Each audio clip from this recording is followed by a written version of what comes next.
Bonjour et bienvenue sur Radio Sensation Normandie. Dans le MAC concernant l'immobilier, nous parlerons toujours de financement dans cette troisième partie, financement pour acquérir un bien immobilier. Pour nous en parler, une professionnelle dans ce domaine, Laetitia Martinez, bonjour. Bonjour. Jacques Cernet, agent immobilier à Bernay dans le département de l'Eure, bonjour. Bonjour.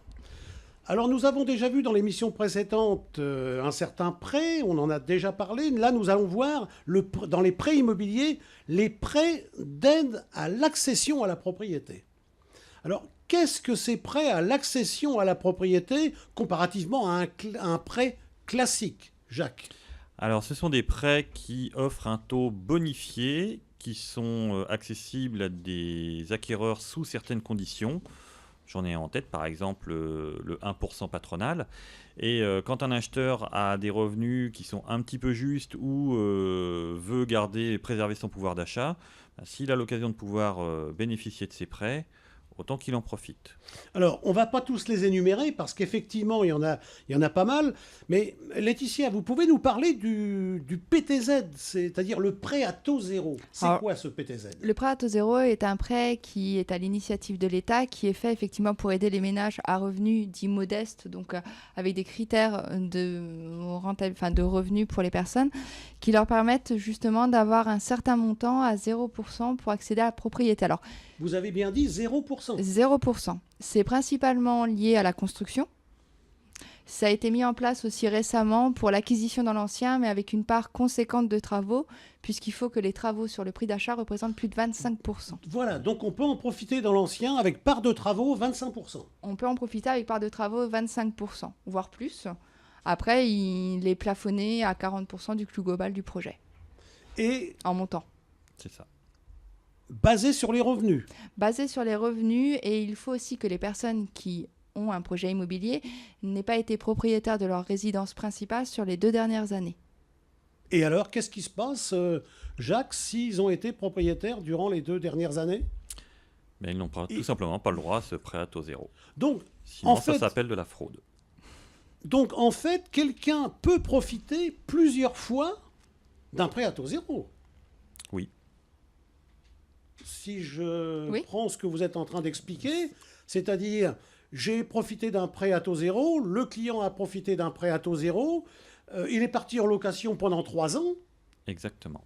Il peut reprofiter de ce taux à taux zéro. En fait, ce que dit Laetitia, c'est la définition d'un primo-accédant, c'est-à-dire n'avoir jamais été propriétaire d'un bien, ou bien ne pas être propriétaire de sa résidence principale depuis plus de 2 ans. Alors, ça a quand même le mérite, mais là vous rentrez en ligne de compte, vous les professionnels de l'immobilier, puisque en fait le client qui rentre dans votre agence ou qui va vous voir, il connaît peut-être pas ce prêt à taux zéro, il sait peut-être même pas ce que c'est du reste. Donc c'est là que vous apportez du service. Ah, tout à fait, notamment pour les prêts patronaux comme Jacques a cité tout à l'heure. Un client, on peut le voir par rapport à sa fiche de paye si son employeur cotise ou pas. On va pouvoir se renseigner s'il a le droit à un prêt patronal. Et dans ces cas-là, on va voir quel est l'organisme, essayer de voir avec le client pour retirer un dossier et l'aider à finaliser ses démarches auprès de l'organisme patronal, en plus de la banque. Le prêt à taux zéro, on a parlé du prêt à taux zéro, vous me parlez de prêt patronal. C'est différent du prêt à taux zéro. Oui. Alors, c'est quoi ce prêt patronal, Jacques? Selon les entreprises où vous travaillez, certaines entreprises cotisent et on vous prête une certaine somme, généralement entre 10 et 15 000 euros à 1%. Donc, c'est un avantage de par vos cotisations. Et tous ces types de prêts nous permettent de mieux regarder le projet de l'acquéreur. Et parfois, quand il est un petit peu juste, il ne connaît pas forcément ses prêts. Ça peut lui permettre d'accéder à un peu plus grand ou d'avoir une maison dans laquelle il pourra investir des travaux rapidement pour que sa maison soit plus confortable. Le client, il vient vous voir. Ça fait 6 mois qu'il travaille dans cette entreprise, dans une entreprise. Même avec 6 mois de présence dans l'entreprise, ça va dépendre. Il peut prétendre au prêt. Ça va dépendre en fait des accords patronaux qui ont été mis en place. Donc là, on peut se renseigner auprès de la DRH directement de son entreprise pour savoir si on prétend. Après, il y a des critères en termes d'acquisition dans l'ancien pour ces prêts-là, puisque après, il y a des normes autres. Alors, c'est un peu plus technique, c'est-à-dire que si on achète un bien dans l'ancien, on va voir, Monsieur Cerneau, on a un projet immobilier. l'employeur cotise. On a le droit à un prêt patronal. Maintenant, il y a une autre norme qui va rentrer en plus des revenus et de savoir si l'entreprise cotise. Il faut que le bien que la personne achète souvent soit classé au niveau énergétique entre A et D. C'est ça. C'est là que vous rentrez aussi en ligne de compte, puisque bien Exactement. évidemment, vous avez ces éléments, vous, en tant qu'agent immobilier. C'est une obligation pour vous, je crois. C'est une obligation. Tant que nous n'avons pas ce diagnostic de performance énergétique, nous n'avons pas le droit d'afficher le bien. Vous n'avez pas le droit de faire de publicité sur ce bien tant que ce diagnostic n'a pas été réalisé. Exactement. Est-ce que ça se cumule, ça, le prêt à taux zéro et le prêt patronal? Tout à fait. Après, il est par contre plus délicat et souvent, ce n'est pas possible de cumuler 2 prêts patronaux puisque chaque salarié peut cotiser dans un organisme différent. Oui. Donc là, on profite que d'un seul. On profite que d'un seul. Profite que d'un seul prêt patronal. Tout à fait. Mais par contre, il peut bénéficier également du prêt à taux zéro. Donc c'est quand même relativement important, puisque vous nous avez dit tout à l'heure, le prêt à taux zéro, comme son nom l'indique, 0%, et le prêt employeur, vous nous avez parlé de 1%, je crois. Oui, voire même des fois moins. Voire parfois moins. Oui.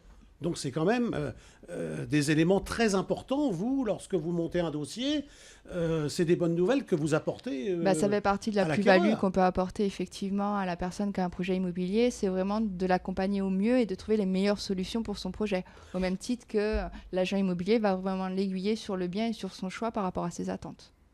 Alors lorsque Jacques vous envoie un client, un dossier... je suppose, c'est complémentaire en fait. Il a déjà fait une partie du travail, lui, Jacques, puisque bien évidemment, il ne va pas vous envoyer à un client si à la base, il s'est aperçu qu'il était à 35 ou 40% d'endettement. Il va peut-être vous demander, attends, est-ce que ça peut passer, etc. Mais ça, c'est difficile. Donc, Jacques fait un petit peu de travail, vous complétez le dossier, enfin, vous continuez le travail fastidieux du dossier. C'est un travail de partenariat. Hein. C'est un travail de partenariat, c'est ça? C'est-à-dire qu'en agence, on analyse les grandes lignes du projet et après on affine. Si déjà les grandes lignes du projet ne permettent pas d'acheter, on n'enverra pas le dossier vers un courtier puisque le client ne sera pas en mesure de réaliser son projet immobilier. Au-delà de ça, le courtier va permettre d'affiner et voire même au client de faire des économies sur ses charges financières et peut-être de préserver un reste à vivre plus important. Alors comment vous vous y prenez? Effectivement, vous avez un client, vous savez très bien que ça ne va pas le faire. Comment vous vous y prenez? Vous le conseillez pour qu'il apure un peu ses comptes bancaires, pour qu'il mette un peu d'argent de côté? Alors effectivement, au cas par Exactement. cas, on va étudier, voir effectivement où le bas blesse, où est-ce qu'il y a un défaut pour atteindre le projet que la personne souhaite. Alors si c'est réalisable, on va voir effectivement ce qu'il faut mettre en place pour reporter son projet dans le temps pour pouvoir le réaliser ultérieurement. 3 mois, 6 mois, 1 an. C'est ça, parce qu'en fait, ce client, c'est pas un client perdu non plus. Non. Jamais. 6 mois après, 1 an après, peut-être que vous allez garder le contact avec lui et que vous allez lui vendre une maison et faire le financement. Alors, dans ces prêts d'aide à l'accession à la propriété, est-ce qu'il y en a d'autres qui existent? Alors, il y a d'autres prêts. Il y a notamment, effectivement, quand on parle de prêts à l'accession à la propriété, ce sont des prêts spécifiques que donnent les banques ou les garanties. Quand on parle de prêts à l'accession à la propriété, sont pas les mêmes que va prendre la banque. Ce sont des prêts qui va permettre aux personnes à revenus modestes de bénéficier d'aides pour le logement. Et donc, qui va permettre, effectivement, de baisser la charge de crédit par cette aide-là. Ça s'appelle comment, ça, comme prêt? Des prêts à l'accession sociale, tout simplement un prêt passe, dit pour les banques. C'est ce qu'on appelle vulgairement le prêt passe.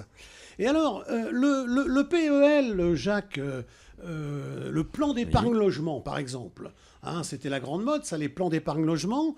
Est-ce que c'est toujours d'actualité au jour d'aujourd'hui? Est-ce que vous avez des clients qui viennent vous voir pour acheter et qui vous disent, moi j'ai un plan d'épargne logement, je vais pouvoir profiter de mon plan d'épargne logement? Est-ce que ça existe toujours? Est-ce que c'est intéressant?